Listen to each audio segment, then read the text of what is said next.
Today on the Rugby Paper Podcast, we continue our rundown of how the major nations are shaping up ahead of the World Cup later this year. In this episode, joining myself and the full house of columnists to see whether the number one team in the world, Ireland, can make their first World Cup semi-final and go further is former lock and captain Willie Anderson. Hello everyone, today we're continuing our rundown of how nations are shaping up into the World Cup. Second nation today, having looked at Italy last week. Today we're looking at the world's number one side, Ireland. Joining myself, Nick Cain, Brendan Gallagher and Chris Hewett, we've got the full house of columnists today, is former Irish lock and captain Willie Anderson. Willie, how are you? Yeah, very well, thank you. I'm in good form. Yes, things are going well. Retired and doing a little bit of coaching with the school in the Rainy School in Maccafelt, so I do a wee bit of that. We're walking 3 dogs and got 3 grandchildren, so it's fairly busy, you know. So yeah. So are you joining us from home then? Yeah, at home. Yeah, I'm at home today. Fantastic. Yeah. The dogs are waiting for me patiently to take them for a run or a walk or something. Amazing. So you're in retirement now, but it's all going on with your family. I mean, there's one member of your family certainly who's been very public lately, and that's your son. Tell us a little bit about what he did back in February this year. Yeah, well, I mean, he's Jonathan is very like he's kind of way more famous than I ever was. You know, he's worldwide and fashion designer, and he got this idea of wearing an Irish shirt for Father's Day, and he actually Canterbury gave him the new Irish jersey for the World Cup to wear, first time that it was worn. So yeah, he wore that for Father's Day, so it was very special. He got a lot of hits on that. So yeah, he's a it used to be, you know, like whenever my kids were growing up, you know, they would say, "Are you Willie Anderson's kids now?" It's, you know, are you Jonathan Anderson's dad? So it's actually gone full circle. So yeah, but he's done. He's away on holidays at the moment, so he needs a big break. So yeah, he's earned it. And he was, well, you've obviously probably told this story quite a lot, but his big breakthrough moment was at the Super Bowl earlier this year. Yeah, the Super Bowl. Yeah, he two fantastics, certainly with Rihanna, and it was. He went over. He was flown over to Arizona to fit her, and he had to keep it all completely, undercover because nobody knew that she was pregnant, and he had to design something for her. But there was 2 or 3 other designers who'd been on as well, and he didn't know if he was going to be picked for that. Hence, when he watched it, he rang us in tears to say that she was wearing his outfit. So that was very special. And then Beyonce, she wore one of his outfits there on a world tour. So yeah, he's certainly got a lot of coverage at the moment. So yeah, I'm just waiting for Beyonce or Rihanna to come to Northern Ireland and run around fields here, you know. Well, any VIP tickets for Super Bowl, Willie? Yes, well, I'm waiting for them. I'm waiting for those. But if he'd been around at the time, Willie, you could have got him to design a dress for Wayne Shelford. Yes. That would be a Haka one. Yeah, that would be. That was an infamous time when we walked up to the Haka, and Wayne Shelford was asked afterwards, you know, were you scared? And he says, yeah, I was very scared. He says, why were you scared? I mean, it was just the Irish team. He says, well, I thought Willie Anderson was going to kiss me. He got that close. Is it my imagination, Willie, about after that Haka incident, when we got to the kickoff, I have a dim recollection of the entire Irish pack making a further point to Wayne Shelford as he received the ball. Was that that stands out in my mind that he had a very warm welcome from you? Yeah, the thing was, you know, unfortunately, you know, we won the dance, but we lost the match. So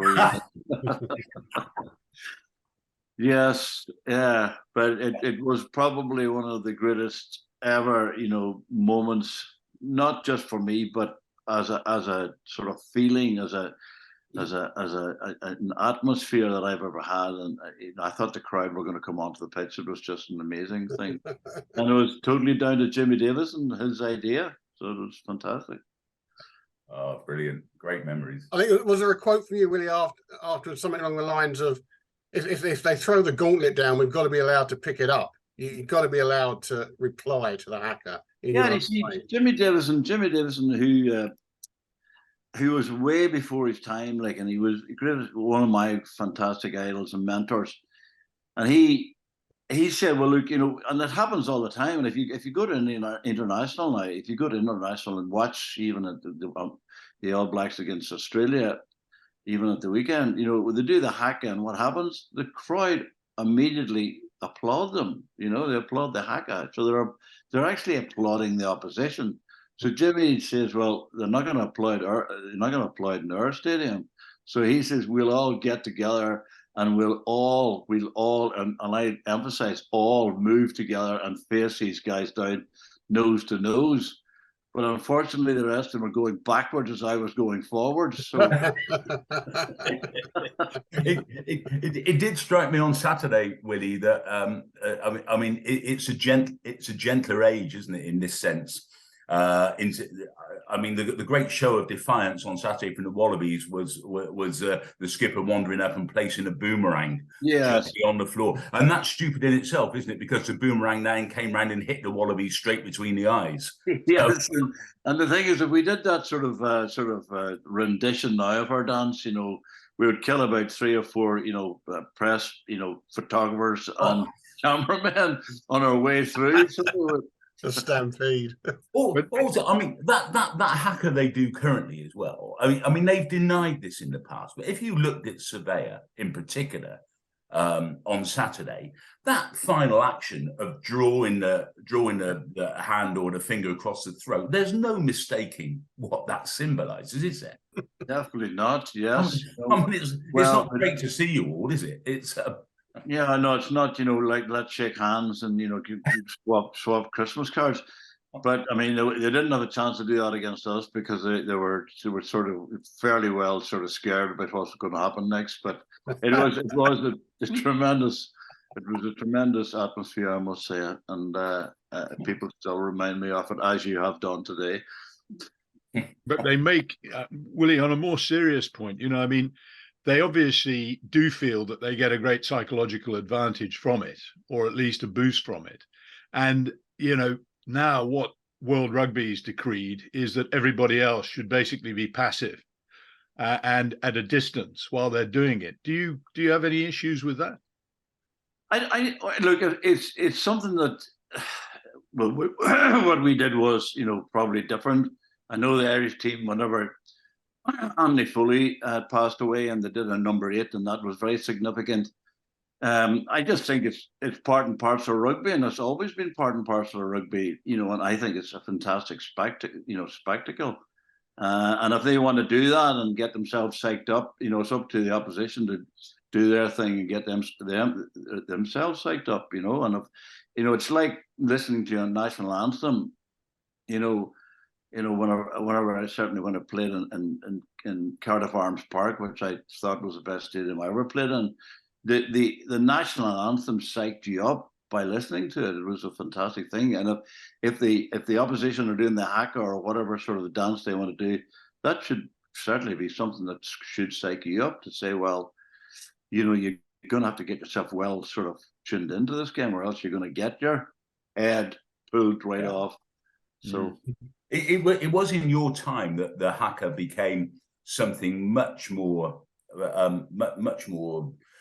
vigorous or full of sort of hostile intent. I mean, it used to be just a bit of a ceremonial dance, didn't it? But it was Shelford who turned it into something a little more meaningful, I think. Yeah, definitely. And I've watched I've sort of watched the history of some of the Hakas, and they were, at the start, they were fairly sort of, it was like a wee bit of a dance, on the dance floor, but now it's absolutely like so vigorous and it, and in fairness to the All Blacks, they've turned it into something of a spectacle.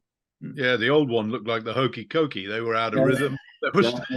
It was a one leg in and the one leg out. There's no doubt about that. And some took it a lot. Some were more active than others in it, weren't they? Some of them were almost stood to. I remember Warren Gatland saying that when he made his first appearance for the All Blacks, the most nerve-wracking thing was actually proving that he knew what to do during the Haka on the night before the match. That was the thing he rehearsed all week, to the extent that he couldn't really run around as much as he wanted to because he'd been doing so much crouching and jumping up and down and waving his arms around. It was but it was quite an intimidating thing within the group that you had. Oh yeah, I would have thought so, because I know that they practice it. They obviously have to practice it, and what to do, and anybody coming into that sort of would have to certainly make sure that they know every sort of gesture. But it'll be interesting now. Certainly the way it's set up this year, the All Blacks look like a side that are really coming to town. Particularly they're getting themselves well wired up for the World Cup. Yeah, peaking too soon, Willie. Yeah, and that's unfortunately what I hope that Ireland haven't done, because I've just got a little bit of a suspicion that the way things are with Ireland, that without Johnny Sexton, they need Johnny Sexton for all the big games. There's no doubt about that, because he's the main guy and the main driver. Let's open the sort of Sexton. I don't know if you guys spoke about it on the podcast a few weeks ago when I wasn't here, actually, but let's open the door of the Sexton 3-game ban. Willie, what do you make of that? And 2, what do you make of Sexton then coming into the World Cup, potentially having 6 months of no rugby? Well, I mean, he probably has enjoyed the rest, because at his age he probably needs it, because I think he's got the World Cup matches, and that'll be him. I don't think he needs many more games, because he certainly is like he's 38, going on, and he's a world player. I'm glad in ways for World Rugby that he's going to be at the World Cup. I know he made a bit of a show of the final, with Leinster and that, and I don't think it helped his cause much. But at the end of the day, I think World Rugby and the World Cup needs Johnny Sexton to be there, and to be fit to be there. Ireland certainly need him massively. I mean, he's just the talisman for them. And the Irish team certainly, won't fear anyone. However, it's going to be a difficult group. Now, South Africa are not just really humming on all sort of cylinders at the moment, and I think they're still struggling to find a sort of a game plan. But they're just going to pick the biggest side they can do and try and bully anybody in front of them. Scotland, dark horses in that group as well, and Ireland have to be very careful for about 60 or 70 minutes against Scotland this year. It was a very close game. So Ireland, and then if they do get through first or second, it's either France or New Zealand, who I think the first game will be the last game, because I think France and New Zealand are the 2 best sides in the world at the moment. Is the worry about peaking too soon that you've just expressed more based on Ireland's track record, or do you think that Ireland maybe didn't finish the Six Nations in the way they wanted to finish? Obviously, I know Grand Slam Champions League speaks for itself, but some of their performances, do you think Leinster's end to the season? Do you think the Sexton sort of ban and coming in cold that already? Yeah, I think there's a few areas that you've just touched on there which are quite true. One, their magic in Scotland, wasn't what they maybe would like to have had, and certainly I think the sending off in the English game was a big significant turnaround. However, I think Ireland probably would have won it, but it'd been much closer. And England certainly, had their number. I think then looking at Leinster, who supply 13, maybe they have about 15 or 16 players in the Irish squad. I think sides are starting to, look at them and see, well, we can actually pull this apart. We can pull this strategy apart, and Ireland probably needs to change, if they can change, to play. I know it's a fast game now, and they want to play a fast speed game, but sides are getting used to this, and it can be quite predictable, and that's why I'm a little bit concerned about Irish's chances, because it's become a little bit predictable. Because the sides that play with the heads up and see where the space are the sides that are going to do very well in this competition, like France, even Argentina showed on Saturday. They're not just also-rans. And the All Blacks are now taking that aspect as well, because they're playing with the heads up. They have a little bit of structure, but they're playing a little bit more with the speed of the ball and where the space is. So Ireland, if they become predictable, it could be their undoing. Is it possible, Willie, that it seems to me that Ireland's strength in over the last couple of seasons, this brilliant run they've had, is based around a complete understanding of their own game. I mean, a really high level understanding of what they're setting out to do and the proficiency with which they've done it. But you seem to be suggesting that there will come a point where that begins to become the weakness rather than the strength. Yeah, there's no doubt about that. And it's kind of slightly reminiscent of the Joe Smith era, because it becomes so predictable that sides actually caught on to it. Because he wouldn't allow for offloading or whatever. He just worked on the basis of fast ruck, and you could go away and make your tea and come back and still be doing fast rucks. But and like it wouldn't have gone any further than 10 meters. But it was very, very, very successful, and he was very successful in what he did for Irish rugby. This new regime, which has been embedded through Leinster and Ireland, because most of the players are playing for both Ireland and Leinster. So it's been an easy sort of transfer from Leinster to Ireland. And I think that has embedded it. However, I think, the La Rochelles, the big sides where they dominate up front, or where they dominate possession, and they dominate a little bit of territory, because Ireland will work on the premise that certainly if you're not disciplined and you give away penalties, they will score when they kick the ball into the 22. I mean, they're proficient at that. So you're disciplined, and you're denying the opposition the ball, or certainly from Ireland's point of view. And if you don't do that, Ireland will win the match, and that's just the way it is. Willie, taking the glass half full for a minute, the form side in Ireland at the end of the season was Munster. Munster's run towards that URC title and the wins in South Africa were brilliant, and they play a slightly different style of rugby to Leinster. They still look to get on the front foot. Obviously, they've got some really nice ball players, but a bit more pragmatic, a bit more opportunistic.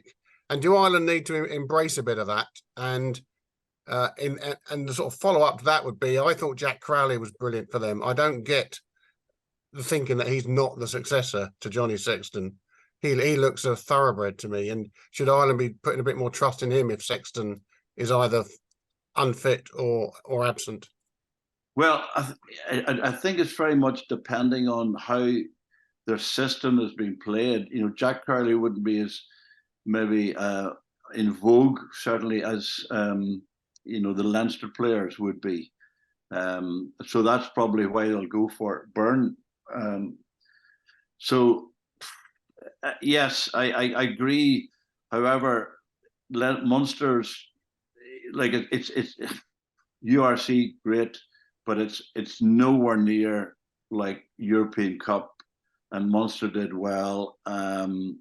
However, when you play against the La Rochelles or Toulouse of this world, it's just a different ball game at club rugby.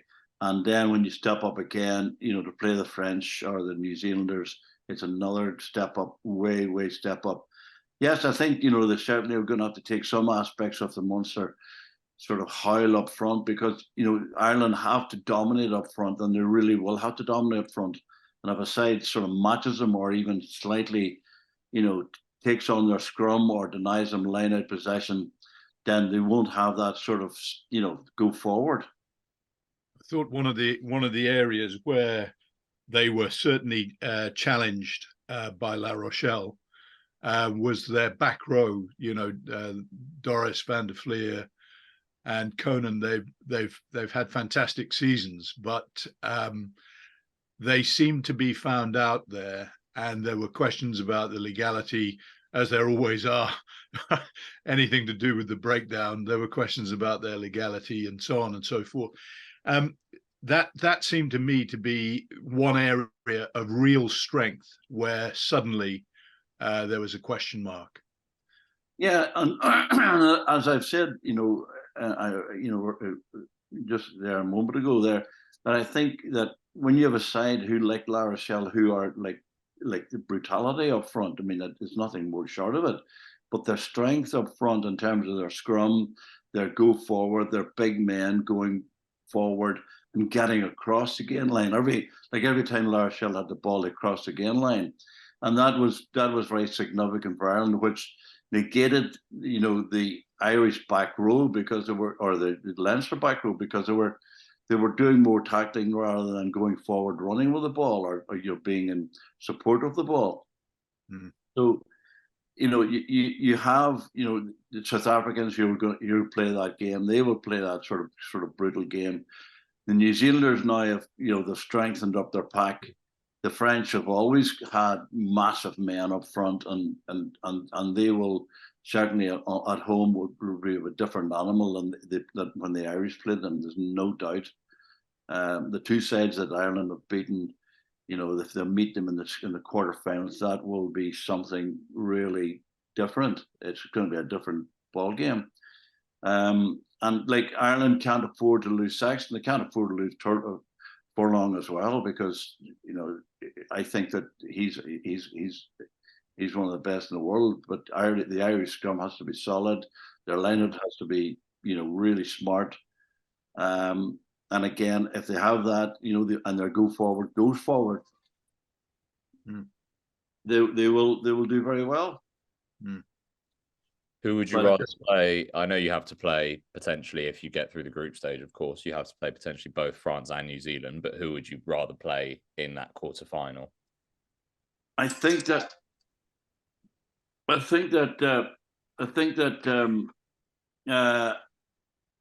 at home France are going to be so hard to beat. I think the New Zealanders, they probably, after winning the series down under, they may have least fear. But France at home, I think, are going to be very, very hard to beat this year. I think they really are, like, their whole system is geared for this World Cup. Like, it's their under-20s, or their backup team, their whole sort of mental, and a lot of people probably don't realize that when you're playing for Ireland, for example, and you're playing in the Six Nations, it's a level playing field for them, unlike France or England, and even Italy, because the players who are in Ireland will be rested for Ireland. They won't play for the provinces, so everything is geared towards the Irish team. Whereas in France, you could have an international, and then you may have to turn out for La Rochelle or Toulouse the next week. Whereas when they come into the World Cup, the whole thing is a level playing field. The French will be together for the 12, 14 weeks. New Zealand will be together for the 12, 14 weeks. So everything is going to be level, and Ireland will be on the same level playing field. Mm-hmm. Whereas, you don't have the players resting to play an international, 2 or 3 matches beforehand. And that's significant as well. We were speaking to Stephen Ferris a few weeks ago, Willie, and the subject of Leinster's dominance of Irish rugby at the moment, both on the field largely, I mean, irrespective of what Munster have just achieved. But I mean, it's been a Leinster story in Ireland for some time now. And obviously they're the complete engine of the national team. As you said, there's probably 13 Leinster players in a first choice Irish team. Stephen sort of left us with the impression that he felt that wasn't really healthy or sustainable in the medium to long term. Do you feel it's a healthy situation there vis-a-vis the other provinces? No, I don't think so as well, because, the Irish team, in my day, I put my hands, in a scrum, put my hands through an Ulster man, put my arm around a Munster man. I put, had a Connacht man pushing up my backside and a Leinster man hanging onto the side of the scrum. And that, made for a very unique Irish team where every province player brought something different to the party. The Leinster thing has been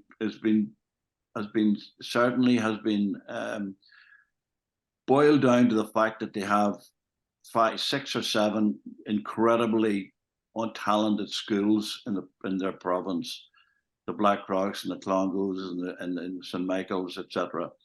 And the money they pay, the money that is used to help those players is incredible. Like it's in the millions at the school level. It's in the millions. Like, somebody told me it was like for 6 schools, there's about 7 million spent every year on rugby, coaching, travel, pitches, equipment, everything. And so they have a funnel of unbelievably amount of talent. The biggest issue for Irish rugby is that, and English rugby is exactly the same. The French have got it sort of half right now, and New Zealand are starting to turn the corner a little bit as well. Is the coaching? Is the elite level coaching? We don't have the elite level coaches, and I don't mean we don't have academies. Yes, we have academies, but there used to be an Irish academy whereby the quality of players used to be brought in from the provinces to an Irish academy, whereby they were regarded as the next generation of Irish players. Unfortunately, that has been sort of diluted down to the provinces, where it's now the players are brought in to be the next generation of provincial players rather than international players. But in line with that, there was an alignment of unbelievably talented coaches, like the Mark McCalls, like the Michael Bradleys, like the Jeremy Davisons, like players who have gone away from Irish rugby. So we don't have the talent, and England don't have this structure as well, and I know that's a fact. So that this whole system is been very much held up by Leinster schools, because certainly up in the north here, we wouldn't have that. We wouldn't have the resources to put into the schools that Leinster have. Also, the dynamic here is much more regarded towards education rather than sport.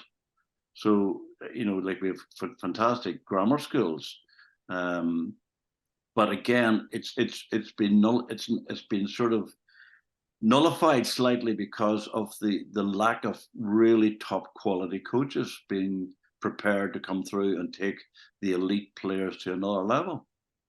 So I agree with Stephen, because I don't think it's a healthy thing, but it's a more sort of an Irish fundamental factor that's in the next few years will be significant, because I just hope that the Irish team can sustain this. However, I'm not sure after this batch of players that are very, very talented that we will not be maybe going backwards because of the coaching structure. So but for this one, this is the greatest opportunity the Irish team have. But it depends very much on the availability of their top quality players. And what's the psychology involved? The Irish players will know that this is their opportunity. I mean, everything has been packaged around this, so they'll be acutely aware that it's a massive opportunity for them, maybe the opportunity in capital letters. Oh no, this is the one. Psychologically, is that good or bad? Does that cramp your style? Does it boost your self-belief? I mean, you played at the top level, Willie. What would that have done for you? I think the pressure is going to be rightly on them. They're number one in the world.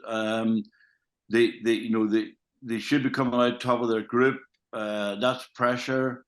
They know that Scotland are not far behind them. They know that they have. There are certain individuals in the team that they really rely on, i.e., Johnny Sexton, Furlong.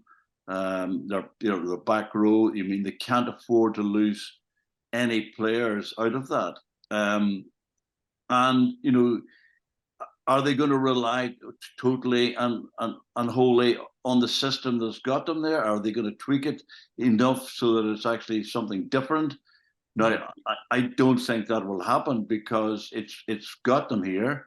So they'll maybe put their eggs in the basket and say, well, if it got us here, it'll take us through. But I think the pressure's on Irish rugby. I think pressure's on Ireland because they're number one side in the world. And I think that pressure will certainly, as it told against Leinster at the end, because it was like, I mean, in ways, Leinster were set up the whole way. They had a home matches the whole way. So, and they didn't make it. It was fascinating, Willie. A couple of weeks ago, Malcolm O'Kelly was talking about 2007 when they had a hell of a good side. And between the Six Nations and the World Cup, they went away and got super fit, all lost a stone of weight, wanted to play this, all singing like very 23 sort of game of rugby, offloading, and they neglected the basics. They tweaked their game so much. They lost all the basics, which made them into a very good side between 2004 and 2007. And they just turned up in France a completely different outfit. Yeah, that's why I don't think that they'll actually change anything really at all. I don't know if the coaching structure want to change much because they've seen that they'll have maybe a few different starter players and a few cheeky starter players like what they did against whenever the hooker scored that last against England. They'll have something or a few things like that there. However, their game plan will not be much different. They'll be playing a fast style of rugby, and they'll be kicking a lot of the ball. The Irish team kicks a lot of the ball as well to get themselves in position. And if there's indiscipline on the opposition, they will kick it to the 5-meter line out, and they will score. And they know they can do that. It seems to me that Andy Farrell's makeup as a coach, and we have to remember, I mean, he's done remarkably well. This is the first season he's ever run. I mean, he's always been an assistant coach. This is the first time he's been top dog. But when he was with England, it struck me that his rugby DNA was to double down on things that were working. That he wasn't what John McBride would have said, a believer in fairy tale rugby. That's for sure. He's a doubler down on stuff that's going well. Yeah, and he is very lucky to have inherited a group of players who are, who have the DNA from Leinster to play the type of rugby that he has. And he's very, very lucky to have a guy who's, and I'll put it in inverted commas, like his assistant coach, whatever, Johnny Sexton, to say, this is the way we're going to play. And these are the players who are going to play it this way. Does Johnny Sexton draw 2 salaries then? Well, he's got enough money to suggest he has 2 salaries. Has he earned more out of the game than you did, Willie? We were lucky to get a pair of socks nowadays. A second pair of socks if you lost your first ones.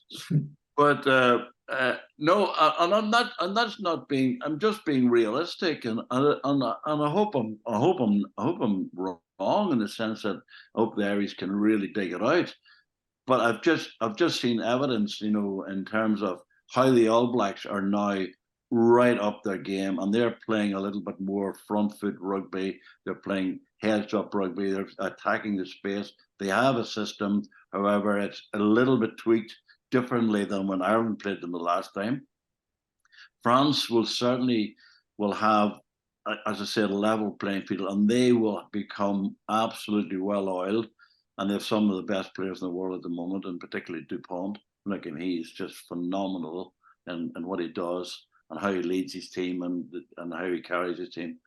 And he's got tremendous assistance. His number 8's a fantastic player, and there's tremendous, fantastic skill. And they, and if they play with the way they can play, they will be very hard to beat. And that's why I just probably Irish rugby, we don't have a lot of creativity, so they have to play a very fast, disciplined game to create these things. Because Ringrose, yes, but he's not going to get the ball in a lot of space. It's going to be a high tempo game, and I don't think it's going to change. Willie, you'd say that every team, certainly a team that wants to be a world champion, probably has to have a plan B, and maybe even a plan C. And I think you're right in highlighting maybe that Ireland don't have that. But the game that they do have, the thing that sort of struck me and has struck me about them is that there is no team in the world, I don't think at the moment, even perhaps the All Blacks on what we've seen during this rugby championship, that plays with the precision that Ireland plays with. They are an incredibly, they're like the All Blacks used to be, in the sense that if you make a mistake against them, the chances are that you're going to be punished. There are going to be points on the board almost every time. And there's no doubt about they have some fantastic players. I am, as I've said to you, and you rightly, I alluded to it there. If you don't have if, for example, they don't go forward and their defence is been so strong that they have to go back to another game plan. I know that it will be a kicking game plan. Is that sufficiently good enough for Irish rugby to really win with that second game plan? It wasn't whenever Leinster played La Rochelle, and it wasn't last year whenever Leinster played. Even the Bulls. So there is a few cracks there. So there's no doubt about it, when the Irish team are on their form and sides are not defending really flat off the mark and coming up and rush tackle and going through and hitting that second guy behind. And because it is quite pattern game, it is quite a pattern game. It's drilled in that well. It looks, oh, this is off the cuff, but it's absolutely drilled in as a pattern. And if people break that pattern, then it goes to pot, and that has happened. The English actually did that, the French to a point, and Scotland, did that. So if they can actually tweak that so it's even more proficient, then they will be very hard to beat.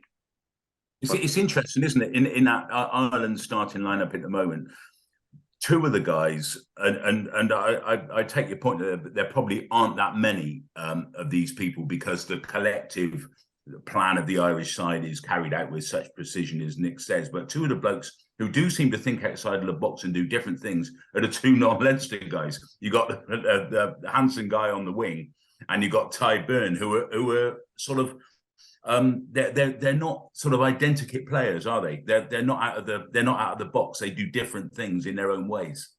Yeah, absolutely, and that's why I think that's why they are quite unique, and that's when you said as Stephen Farrell said originally, it's not a healthy thing, because you still want to have that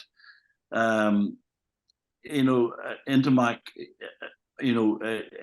sort of opportunity. You want players to be able to see an opportunity and take it, because unfortunately, if you compare the French sides or the French sort of way or to the Irish way, the French, they're running to the ball to actually support, rather than Ireland are running away from the ball to get into a system.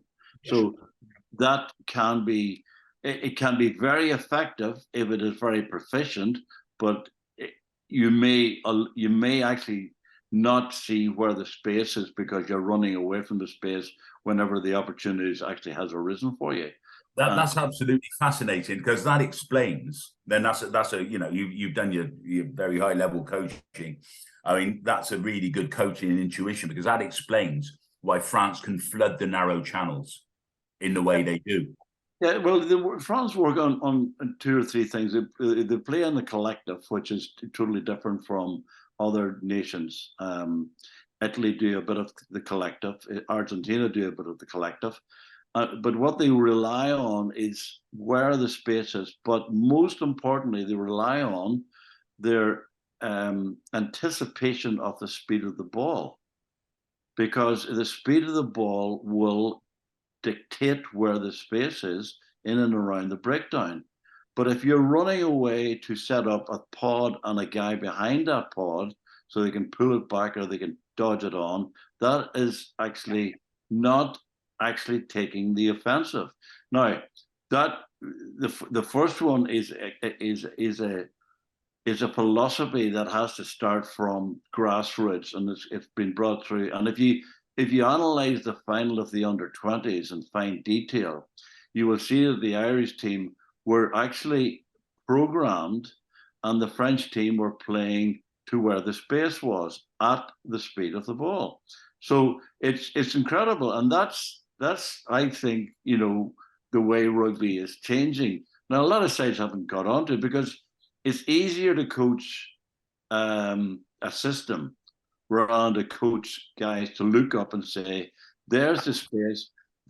Now, how are you going to get the ball to that space?" That is real coaching. The other one is called organization. So it's actually quite enlightening to watch these sides, preparing for the World Cup. And I know France will really have the gear down. And if they don't get bogged into kicking the ball, which is going to be a big factor in this World Cup, which is, it is part of the game. I think, and if they take the front foot, they will be very hard to beat. Wow, you're beginning to sound like my old mate Brian Ashton, Willie. That was exactly the kind of stuff he preached. Exactly. Yeah, well, he was so far ahead of his time as well. And again, if you're going to change behavior or change a philosophy, it doesn't happen overnight. It takes years. And that's but as I said, it is so easy to say, right, you 3, you run there, you next 3 run there, and we're going to have a guy behind you, and then if there's a wee bit of space, we'll pull it back. If there's no space, you tip it on, and make sure you're running into those pods. Now, don't think about it, just hit that ruck, and that is unfortunately easy to coach. Whereas Brian Ashton or Jimmy Davison or like the French, the coach who coaches Toulouse, who play this all the time.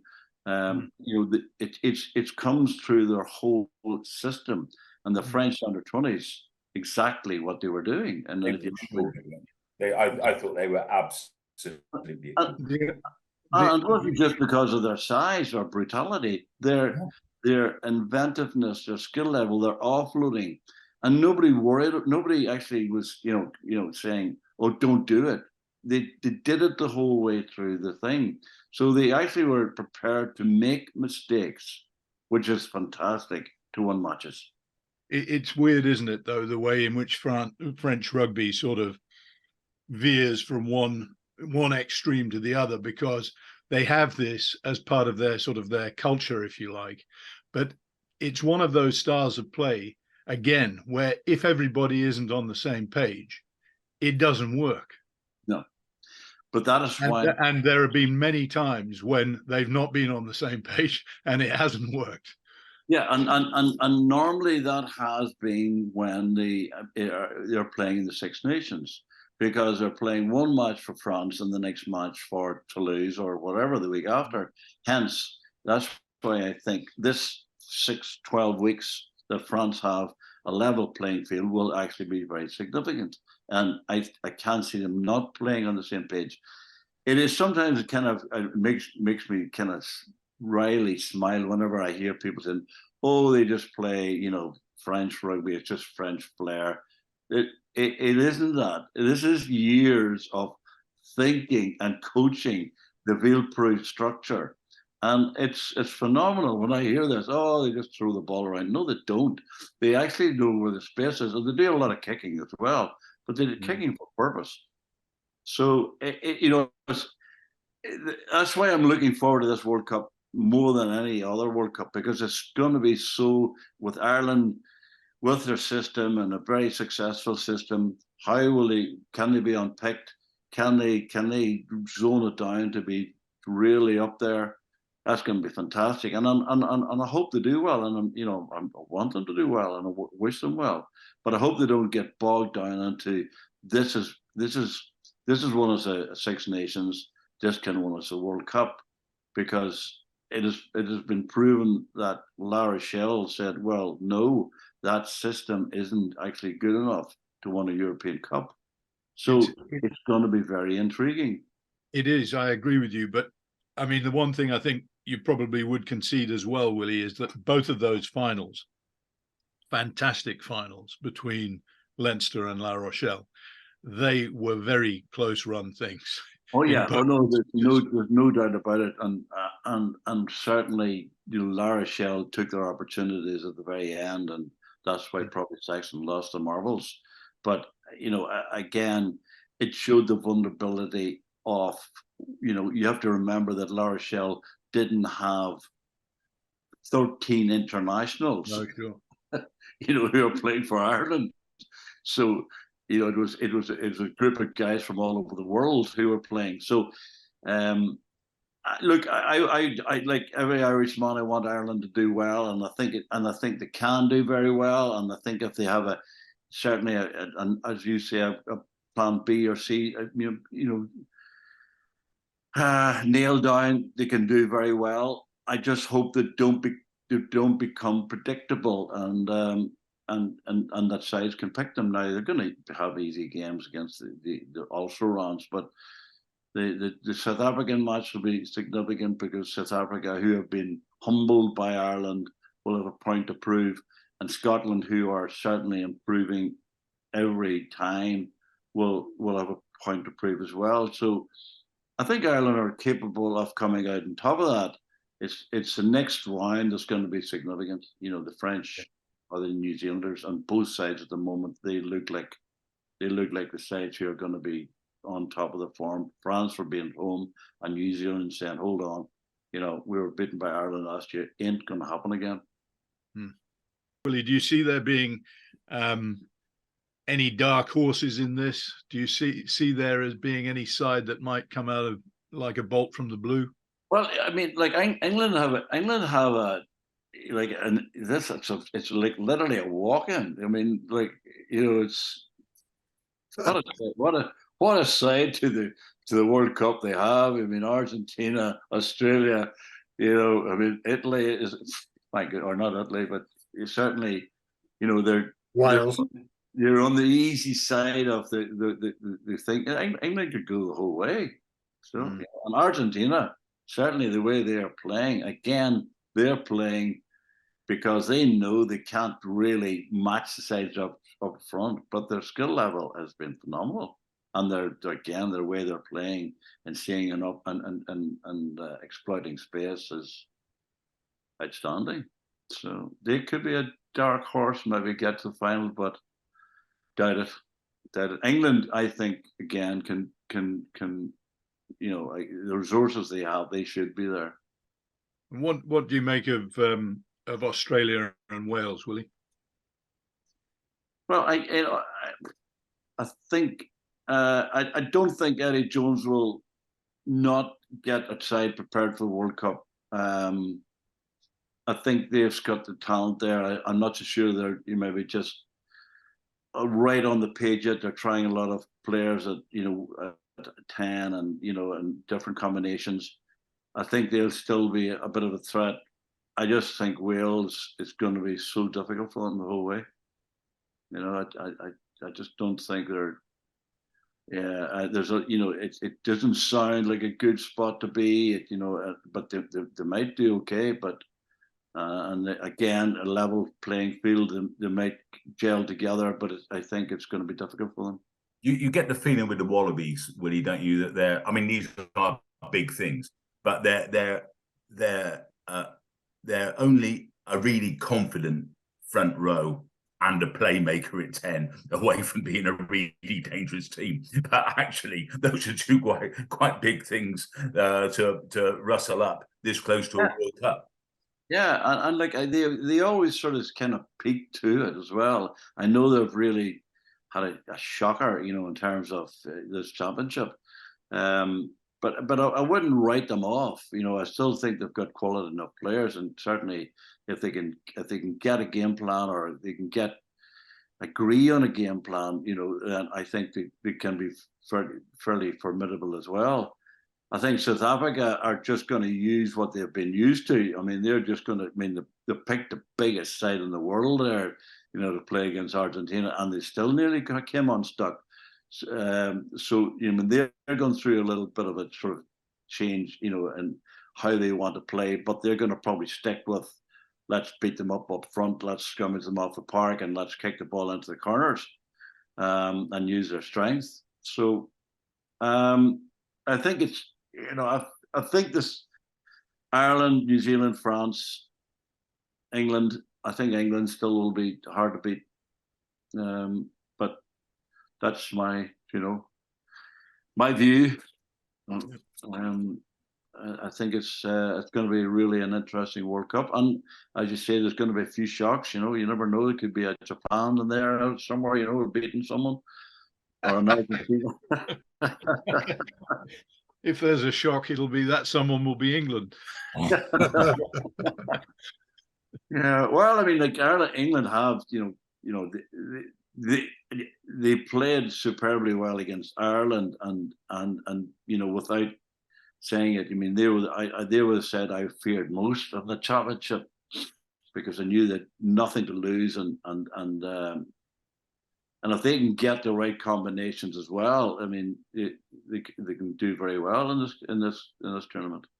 Well, that is the issue with them, is that those combinations aren't anywhere near being found, and also they've got, you talk about Furlong's importance for Ireland, although I think Beelum is a pretty good tight head as well, but England's scrum was embarrassed in the autumn in a way that you don't often see.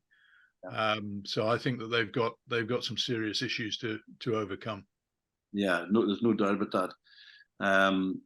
And the scrum is going to be again significant. It is significant. Yeah, the sides who can scrummage and scrummage well, give a platform, because as it was seen in the last World Cup, South Africa just demolished sides up front.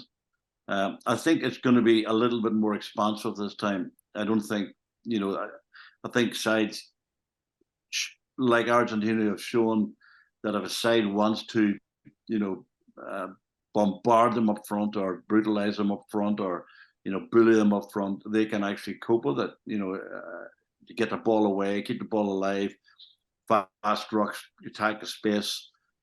And South Africa looked actually a bit leg weary at the end of that game as well, which was quite significant, as mind you did the Australians, because I just thought that New Zealand were so on top of their game away from home, which is even more significant.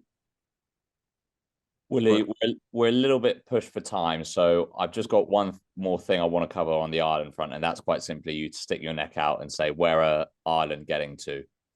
Use your crystal ball. My heart says they can get to the semi-finals, but my head says quarterfinals. Okay, very interesting. I think, correct me if I'm wrong, guys, Malo Kelly said you're winning it, so obviously a slightly different approach from a fellow second rower. Well, I'd be a bit more pragmatic. I just see there's a couple of sides here are going to be so significant in getting to the semi-final, and that's France and New Zealand. What will the backlash be if, again, Ireland fail to make a World Cup semi-final? Well, the expectation is just, it's fairly up there, but there's a lot of people in rugby who are rugby people in Ireland who would be saying, with the way they played at the end of the championship, with Leinster not winning the European Cup, I would be saying, have we peaked? Have we peaked it in the Six Nations? Can we maintain this? Can we sustain this? And they'll be fairly realistic, whereas the normal punter and fan thinks, if you're talking to them, Ireland's a great chance of winning the World Cup. Yes, they have. If they get through the quarterfinals, they can go the whole way. If they don't, well, they won't. Yeah, no, very, very interesting. I did tell you about the quickfire 15 questions that we do. Let's finish the episode by doing that very, very quickly, if that's okay. Yeah, sure. Cool. Let's get going. Nickname? Big Tom. Big Tom. Big Tom. No, Tam. T-A-M. Oh, Tam. Okay. That was my best rugby memory was first cap against Australia at Lansdowne Road. Fortunately, and kept going at the age of 29. Yeah. Most embarrassing rugby memory was taking probably a flag in Argentina, spending time in jail. Did you ever give it back? It was put in the living room. There was holy water put on it the next morning and put back up again, by the way.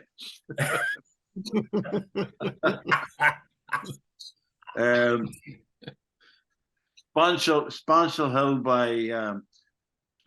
by Paddy O'Reilly is my favourite tune. Anything past a dish afterwards. Best player played against Serge Blanco. Best player played with Keith Crossan. Best player at the moment, Antoine Dupont. Rugby idol, Jimmy Davison. Favourite stadium, Cardiff Arms Park. Favourite gym exercise, bench press. That's Keith Crossan coming in with the check, by the way. Occupation, if I didn't play a rugby, teacher. Suspicions, magpies. What law would I change? I would have nobody putting their hands into a ruck or stealing the ball. I would have back to feet rucking. Oh, Willie, now you're talking our language. Because we are honestly, the heads are down. There's so many injuries, and I can tell you one thing: if you're on the ground and the feet are coming in, you're rolling away from the ball. And what's the best thing about rugby? Well, even today, meeting people like yourselves, and rugby gave me a passport to the world. As a farmer's son, I hadn't any money, and I was lucky in those days where even I had to spend time in jail in Argentina. I saw the world and rugby, and have friends all around the world, and that's, to me, the biggest part of rugby football. It's all part of life's rich tapestry. The tapestry being the flag, of course. Yes, but unfortunately, in my tapestries, a few stitches were dropped now. So.